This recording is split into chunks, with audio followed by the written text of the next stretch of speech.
Hello, this is Ruth Bruner, and I'm interviewing Charlie Manweiler and his sister Janice. And we're here at Manweilers Hardware on Main Street in Windsor. And today is September 25th, 2019. And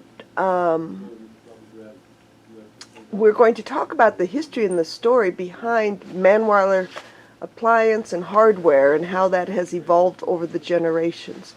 So why don't you give us your full names for the Windsor Severance Historical Society interview? I'm Janice Glines. I'm Charlie Manweiler. She was a Manweiler. She was a Manweiler. I was a Manweiler. We're brother and sister. Okay. All right. So what are some of your earliest memories of the hardware store here? Probably coming down to the store when we were little kids, and we would help out, and we spent a lot of time down here when we were growing up. We grew up in the Porterhouse, so it was only a block and a half to the west, and it was real convenient for Dad because even though he didn't walk to work, it was close, and he didn't have to get up real early and have to have any travel time, so that was sort of neat. Yeah. How about you, Charlie? You're the older, right? Do you want to tell us your age? I'm 68. 68, huh? And Janice? He's younger. He's younger. That's right. Okay. Sorry. Yeah, even though I may look older. But, just the closeness to the store. We could walk to work. I remember coming here as kids and would sweep floors or our kids, we were in charge of the toy department. We had a small little section over here for toys, and we got to go down usually during Christmas time and help Mom pick out toys that we thought would be good to sell here in the store. So she always took us kids down to the wholesale toy distributor. Where was that at? Down in Denver. In Denver. Oh, Yeah. that's cool. So how many generations have your family owned or been in this business, or what was the beginning of the hardware business for your family? Well, my grandfather's opened up this store. I think he called it Manweiler Implement and Small Hardware, and that was in 1943.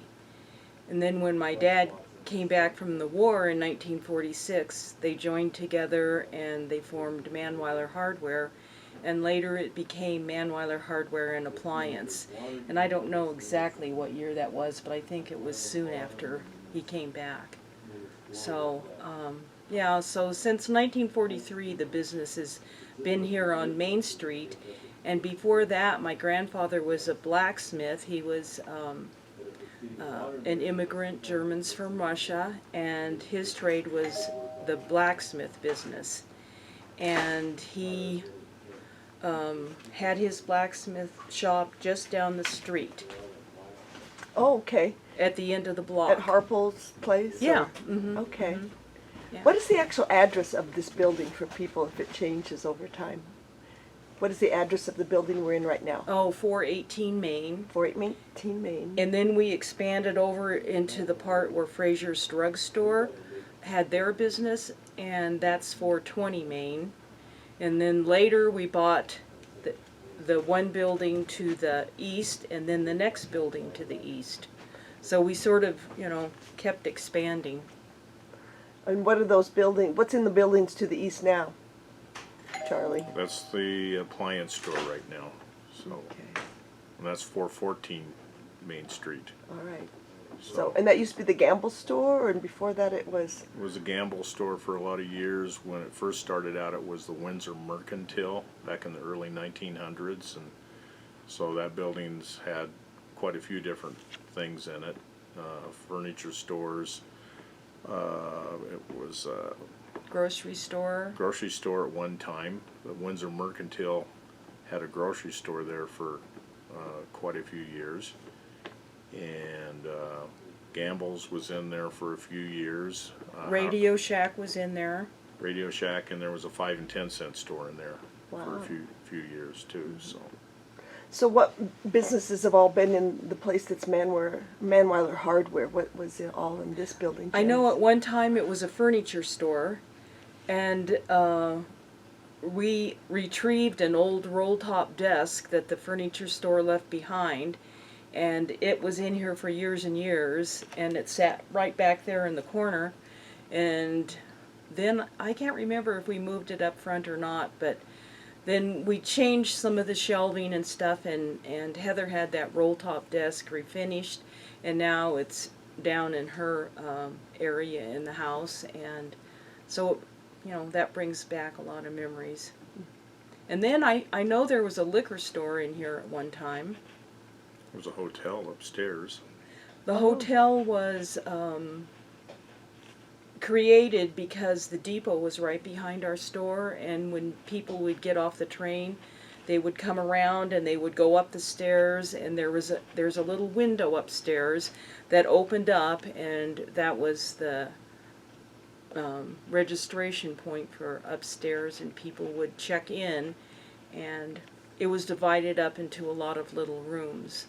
Now it's 6 apartments. 6 apartments. Mhm. Wow. Yeah. Okay. So you've seen a lot of changes in Windsor. How has the hardware business for you changed? Well, it used to be when we were kids, it was more farm oriented. So we used to go to Denver all the time and get Planet Junior tools, cultivator tools, irrigation tools, dam material, and things more related to the farm. And then as the farms kept disappearing, we went into more home improvement and things that people would use around their houses. And that's the way it is pretty much today. Okay. How about you, Charlie, in the appliance business? What made you want to start with appliances? And Well, we had appliances all the time, okay. but just a very small amount in the room next door. And then as the town started to grow back in the 70s after Kodak came to town, and we went from 1,500 population up to about 7,500, then appliances became a little more and more all the time just because of the population growth. So we expanded our appliance department when we bought the building next door, and we got a little more serious about appliances at that time. And now with the population growing like it has here lately, where we're up to 30,000, we're just busier than all get out with appliances. Every day we've got 2 or 3 delivery crews, and everything's just kind of booming right now with appliances. All right. So what do you remember about your grandfather and your parents and the way they ran the business, and how, you know, books were kept, how orders were made, how that has evolved, or stories that... Well, that was all, you know, just hand done. You know, we weren't nearly as busy back then as we are now, and Mom, we still write out all of our invoices, but they do go into the computer, and we generate our statements from that and different bookkeeping. So that's completely changed. And I remember Dad would always take an hour off for lunch. They would close the stores at noon. He would go home. My mom would have a fresh cooked meal for him every noon, and a lot of times he'd bring salesmen home, and they would join him for lunch. So that's sort of my memories of the olden times. The olden ways they did that. Yeah. We started to get computerized in the hardware store. My younger sister married a fella, his name was Jay Cruz, and he was a computer geek type thing. And so he built the first computer that our store had back in the 70s. Had an old Winchester drive in it, a DOS system, and just to put accounts on. But I remember that was the very first computer that the store had. So there was 3 siblings. Mary is your youngest, is that right? Carol Carol. is the youngest. Okay. She had a PhD in microbiology and spent a lot of her time in California doing research and also down in Denver. But she passed away in 2015. So what do you think is the secret to the Manweiler family success? Just putting in a lot of hard work and a lot of hours and adapting to the changing Yeah. town as it's been growing, you know, so you just kind of, you expand where you need to and cut back sometimes when you need to, and I don't know, I think trying to keep it small, kind of hometown atmosphere, offer people service, and because we've been around so long, we kind of think we know what we're doing, and so when people come in, we're able to help them out and show them what they need and guide them into making the right purchases. I'm talking more about the appliances now, but we try to carry the things that people have wanted over the years and adapted from back when we were younger to farm implements into and kind of getting a little bit away from that now into more of an urban town type atmosphere in the hardware store. So How many, hardware stores are 4 generations or now 5 generations with your daughter, Heather, that just walked by? She's the 4th generation. Her daughter is the 5th. Her daughter, Abby, is the 5th. Uh-huh. Okay. So how many hardware stores exist like that in Colorado that are 4 or 5 generations? Someone was telling me the other day that usually farms last for 3 generations, and after that, the kids don't want to take on the responsibility of doing that. So I feel that we're fortunate that we have the 4 generations, because Charlie works with his daughter and son, and I work with my daughter and son-in-law, so we all get along and we enjoy being down here and working with the customers, and it's actually fun for us. I'm glad I don't have to drive to Denver every day and back. I think that's the key, enjoying what you do and having fun, along the way. You never take yourself too serious, but you always enjoy treating your customers like they're your family. And they are our friends. We consider our customers our friends because we see a lot of them, multiple times during the week, or maybe not that often for some of them, but you get to know them, and that's the fun part. Well, I do know that Manweiler Hardware and Appliance is my first go-to place because you always have so much knowledge about what I need to do to repair something, if it's at the cabin or in the, a place. So how did you gain that knowledge? Did you do any technical training at all, or just? Learned by doing. I used to help Charlie deliver appliances all the time, and we installed hot water heaters, and he'd tell me, go get these tools and those, and so the plumbing was the hardest for me to learn at the very beginning because the sizes were different and there's so many different little pieces and stuff, but you just keep learning, as you've been here, and for me it's full-time, been here for 46 years now. 46 years. Mm-hmm. Wow. How about you, Charlie? What's your educational story? Well, you kind of learn as you go along. In appliance repair, it's kind of a hands-on thing, and they offer classes that you take, and to keep you up on the new appliances that come out. Janice and I used to go out on deliveries. She started getting a little old, so we had to retire her. So I said, you can take over the hardware side of the business, and I'll do the heavy lifting on the other side. Okay. Which is fine with me. I remember, Charlie, I used to have a Gibson dryer, and that came with the house, first house we bought. And I would just put the phone up to it, and you could diagnose what was wrong with it over the phone. You remember that? Oh yeah, people do that all the time still too. They'll say, can you hear this sound? What is it? And you'll say, yeah, you need a new idler pulley, or your back rollers on your dryer are bad, and yeah, you get to know what sounds or what problems.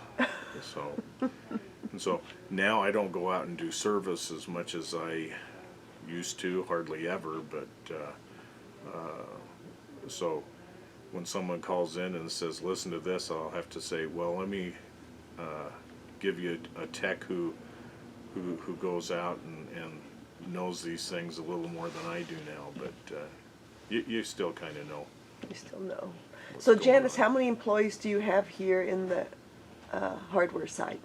Well, we just have the 3 family members basically, and then we have a couple of people. Wayne out comes in and helps us unpack orders, and sometimes when we want to get away, he'll come in and step in for us. And then we have Teresa Weber, and she comes in and helps us unpack orders and helps us do cleaning, and she can run the cash register and do things like that. So maybe once a year we might get 5 days off.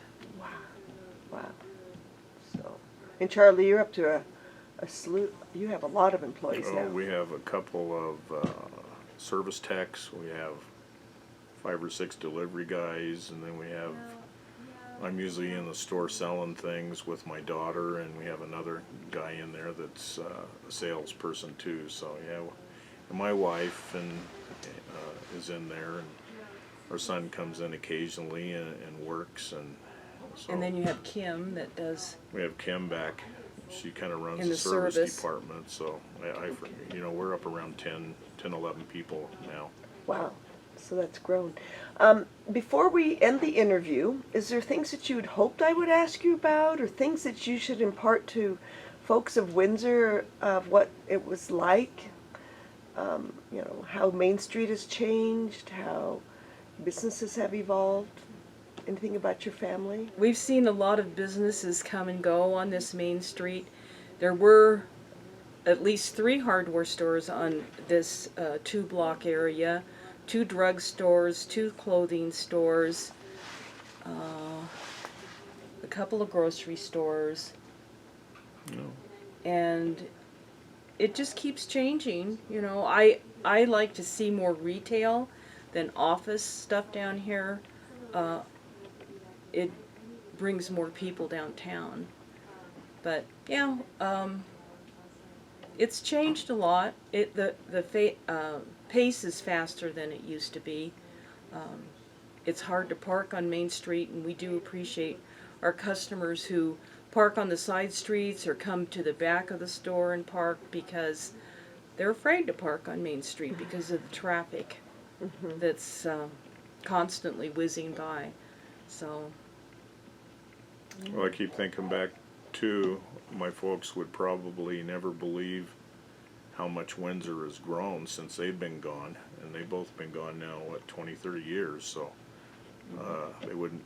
they probably wouldn't believe how big Windsor is now.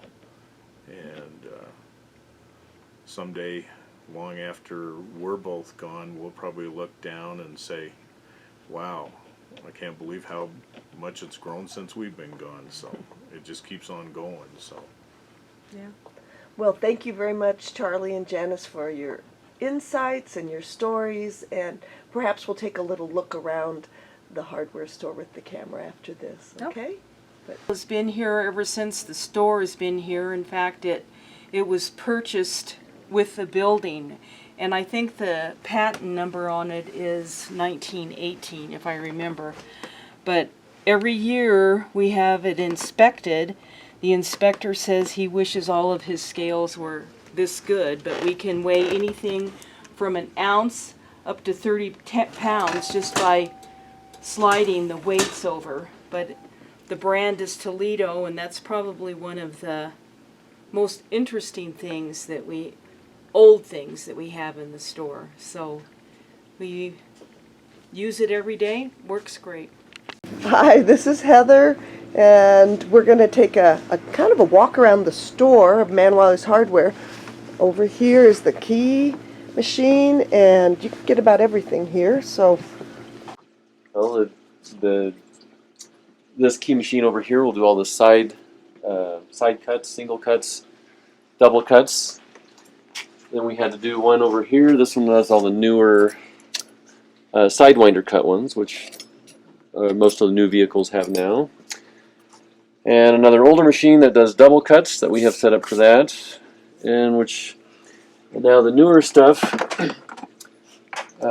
gets a computer that plugs into the vehicle to program the tablets and back in another spot charging, but this actually plugs into the vehicle so we can do all the newer cars. okay. All right. These cars here started out in 1992, one truck per Christmas, one convertible per summer. That went on for quite a few years, and it switched to the pedal cars at the top. And they say Century Hardware. Yeah, and they are all banks. One way or another, they'll have a spot where you can put coins in it, and a key, and a way to get them out. Ones on the top actually light up and do sirens and stuff on there too.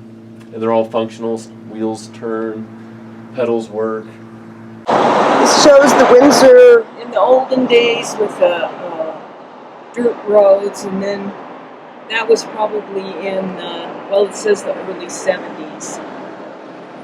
That's sort of what the store looked like when I was growing up. So there are a few things. There's an old scale that used to weigh bags of feed. He dug that up.